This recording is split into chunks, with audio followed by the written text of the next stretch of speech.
GMNA uses artificial intelligence for generated speech, visuals, and production.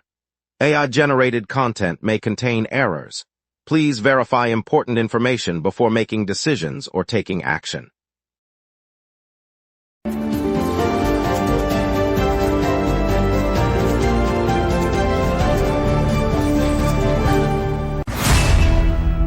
Good morning, Montreal. Our top story today is the new road signs honoring a local girl whose tragic death in upstate New York has touched our community. Traffic remains tight in the Louis-Hippolyte Lafontaine Tunnel, and tonight's Ariana Grande concert promises a lively downtown vibe. Over to you, Ryan. Forge secured a 3-1 win over Inter Toronto in CPL action, with Nana Ampama netting 2 goals, including the winner. The match concluded with Forge scoring 3 goals, while Inter Toronto managed a single goal. Final score 3-1. The victory keeps Forge unbeaten in their last 3 CPL matches, extending their winning streak to 2 consecutive games. All right, let's get into it.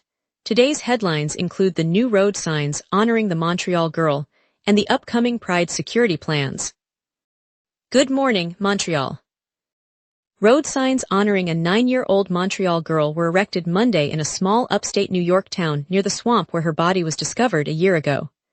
Authorities say the child, identified only as Bridget Cruz, was found dead in July 2025, and police have charged her father with her murder. The town council approved the plaques after weeks of public input, and each sign reads, "In memory of Bridget Cruz, age 9. The new markers, placed at the road leading to the wetland, bear her name and a brief message of remembrance. Local officials said the tribute aims to acknowledge the tragedy and provide a place for families to reflect. The installation took place at 5:16 p.m. Eastern Daylight Time, following a community meeting last month. Police continue to investigate the case, and the father remains in custody awaiting trial. Organizers of the city's Pride Festival have announced a major security overhaul ahead of this summer's events, dedicating roughly 10% of the overall budget to heightened protection, police presence, and well-being services. The decision follows the fatal attack on a Pride parade in Berlin last month, which prompted officials worldwide to reassess safety protocols. In Montreal, the plan includes additional surveillance, on-site medical teams and coordinated response units along the parade route, as well as mental health resources for participants. The security blueprint developed jointly with the Service de Police de la Ville de Montreal and local LGBTQ+ groups extends to transit stations, nearby venues, and crowd control points, covering a schedule that runs from early August through early September. City police will work closely with event staff to monitor crowds and respond swiftly to any threats. Authorities stress that the presence aims to deter incidents while preserving the festival's spirit.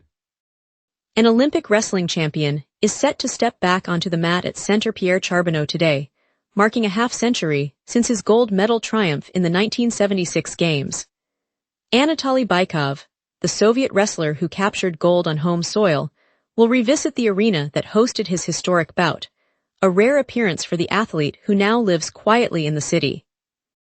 Organizers say the event will feature a brief exhibition match followed by a meet and greet, giving fans a chance to hear stories from the champion's storied career. Bykov's return underscores the lasting legacy of the 1976 Olympics, a milestone still celebrated by Montrealers. Tickets were limited and sold out quickly, reflecting the community's enthusiasm for the celebrated guest. The Centre Pierre Charbonneau, a venue known for hosting events and tournaments, will open its doors at noon for ceremony. Local officials will join Bykov to acknowledge his contribution to the city's Olympic heritage. Yesterday, Scouts Urbans opened a day camp that guides children 9 to 14 away from smartphones and onto paper maps across the island. Participants learn to read street grids, spot landmarks, and plot routes using traditional cartography. Organizers say the aim is to effectively boost confidence in navigating the city without digital aids. The program runs for a full day, featuring hands-on challenges that take kids to cafes, metro stations, and museums. Scouts Urbans operates independently of Scouts Canada, echoing a similar initiative that has been active in Toronto for 10 years. By focusing on paper charts, the camp seeks to sharpen spatial reasoning and give youth the tools to move around on their own. Parents noted that kids returned home able to give directions and plan outings without a phone. Indefinite funding suspension, announced today by the Caisse de dépôt et placement du Québec, has thrown a major residential tower project, near the Panama REM station, into uncertainty. The development, slated for high-rise apartments adjacent to the transit hub, was expected to break ground in the fall of 2026. Case officials said the financial participation is being halted pending a review of project viability and market conditions. The pause leaves the consortium without its primary institutional backer, raising questions about the timeline for construction and the availability of housing units that were to serve commuters on the Race Express Metropolitane. City officials in Brossard have been briefed, and the situation remains under close monitoring as stakeholders assess next steps. The suspension is indefinite, with no new date set for resumption, and residents have voiced concern that the delay could push back promised amenities such as ground-level retail and community space. Up next, we honor Gloria Bailey's, posthumously named CBC Quebec Black Changemaker, and recap today's headlines. Stay with us, we will be right back. Watch the local sunset tonight at 6 p.m. for all your local Montreal news. If you run a venue, a comedy night, a concert, a fundraiser, you already know the hardest part isn't the show. It's selling the seats. Theaterfiller changes that. In minutes, you're set up with your own ticketing page, QR code delivery, and a door scanner. No technical headaches. No middleman taking a cut of your night. Your event, your tickets, your revenue.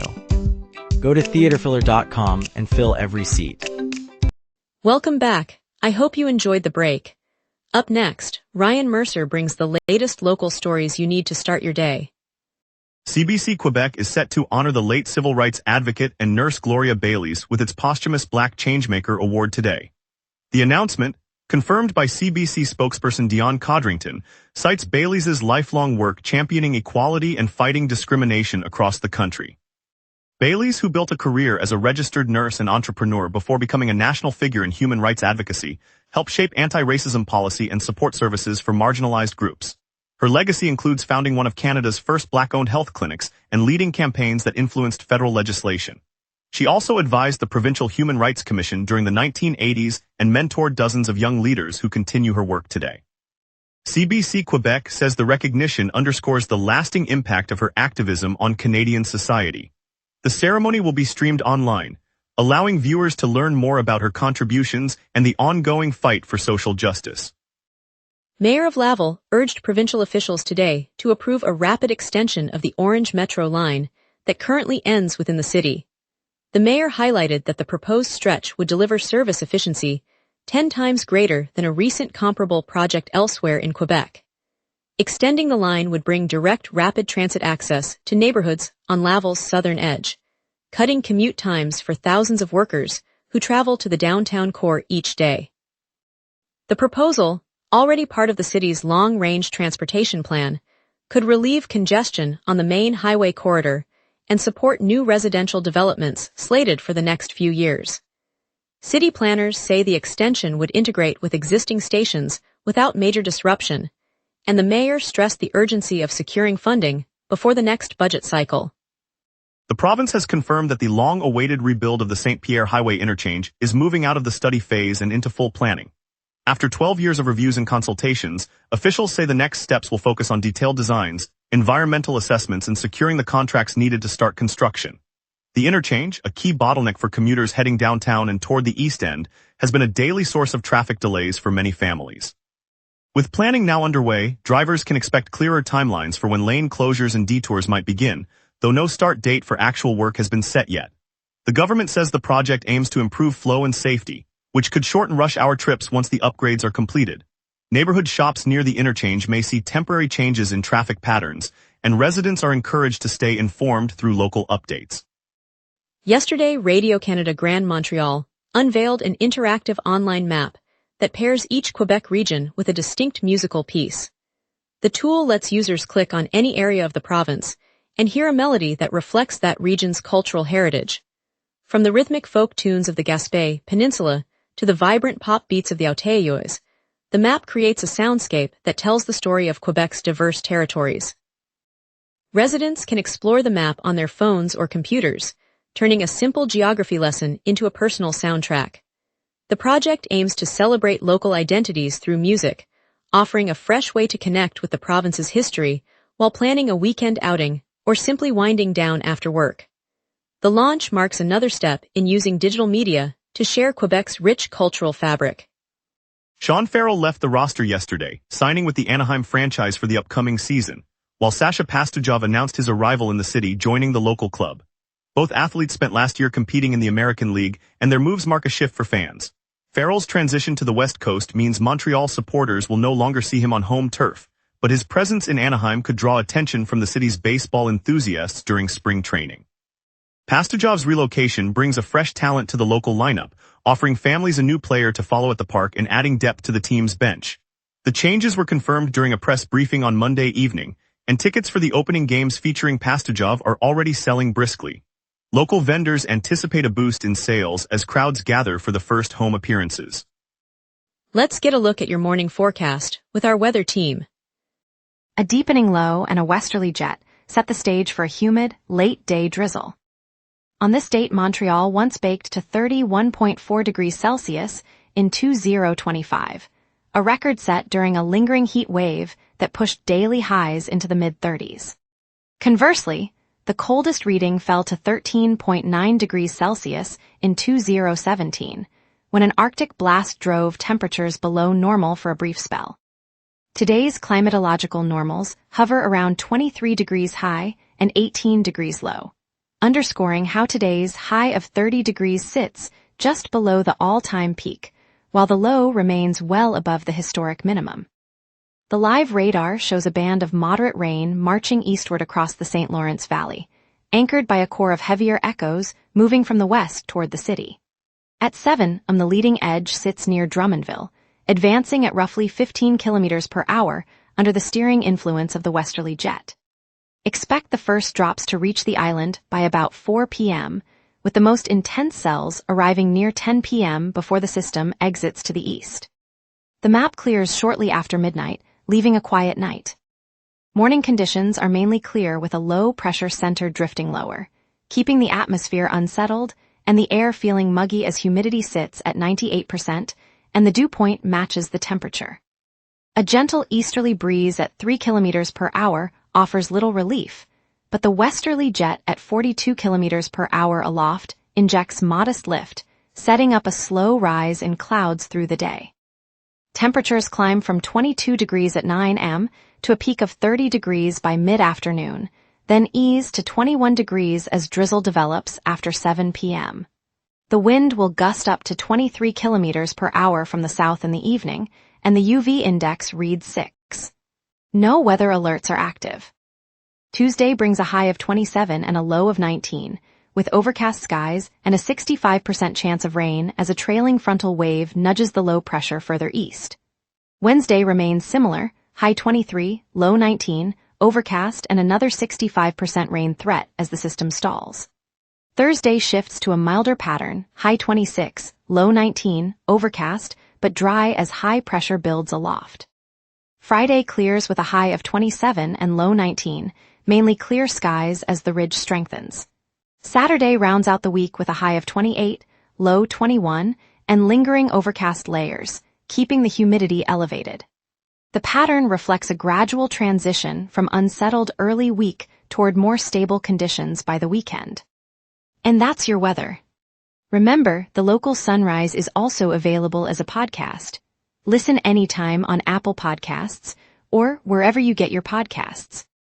We'll break down traffic in the Louis-Hippolyte Lafontaine Tunnel, preview Ariana Grande's concert, and catch Akim Aliou's diversity mission. We will be right back. Watch the local sunset tonight at 6 p.m. for all your local Montreal news. The biggest holdup this morning is the Louis-Hippolyte Lafontaine Tunnel. Work crews are still in the tunnel between Longueuil and Montreal, keeping traffic to a crawl. Expect queues of at least 15 minutes at the tunnel entrances and a steady stream of brake lights as drivers merge onto the southbound lanes. If you can, consider using the Champlain Bridge or the Victoria Bridge to bypass the tunnel altogether. On the east side, a minor slowdown is reported on the service road that runs between Rue Tellier and Rue Notre Dame. The obstruction is limited to a short stretch, so the delay is only a few minutes, but drivers should stay alert for stopped vehicles. Transit is running on schedule, with no reported disruptions. Looking ahead, the tunnel work will continue through the afternoon, so plan for longer travel times if you're heading downtown later today. Ariana Grande lights up the Bell Center tonight, the pop powerhouse delivering a high-energy show that's the talk of the city. If you want chart-topping hits and spectacular production, this is the place to be. Classical fans can drift into the amphitheater Fern and Lindsay for a program that weaves Brahms, Mendelssohn, and fresh new works, a perfect mid-week cultural lift. It's a perfect pause for anyone craving timeless masters and fresh voices. Looking ahead, the Ashiga Music Festival kicks off this weekend on Park Jean-Drapeau, promising 3 days of indie and mainstream headliners that will shape the summer soundtrack. The lineup spans indie acts to global headliners, promising something for every fan. And for families strolling through downtown, Dinos Alive at Place Bonaventure offers an immersive, life-size dinosaur experience that reacts to every step, great for curious kids and the young at heart. It's free to wander, and the moving models spark perfect photos. And now here's Tyler with sports. Canadian soccer making noise and hockey's grassroots growing strong. Akim Aliu is redefining what winning looks like off the ice. The Hockey Diversity Alliance's measure of success isn't how many kids reach elite hockey, it's how many keep coming back year after year. That long game thinking is exactly how you build a sport that reflects the country playing it. Nana Ampama put Forge FC on his back Sunday. He opened the scoring, then delivered the decisive goal as Forge handled Inter Toronto 3-1 in CPL action.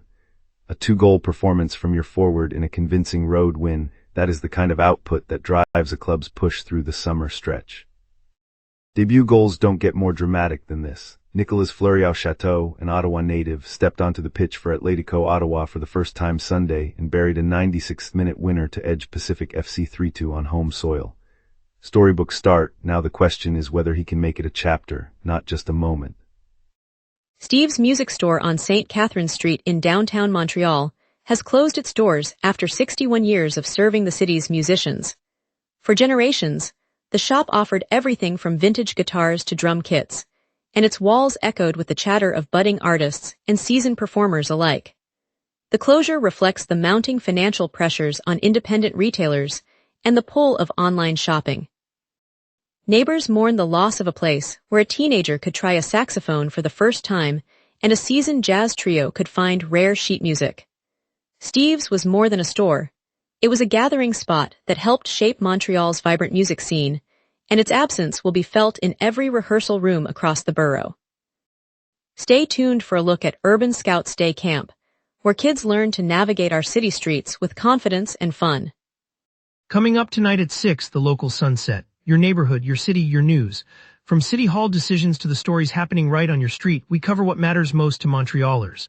Join us tonight at 6 p.m. on gmna for the local sunset, Montreal's evening newscast.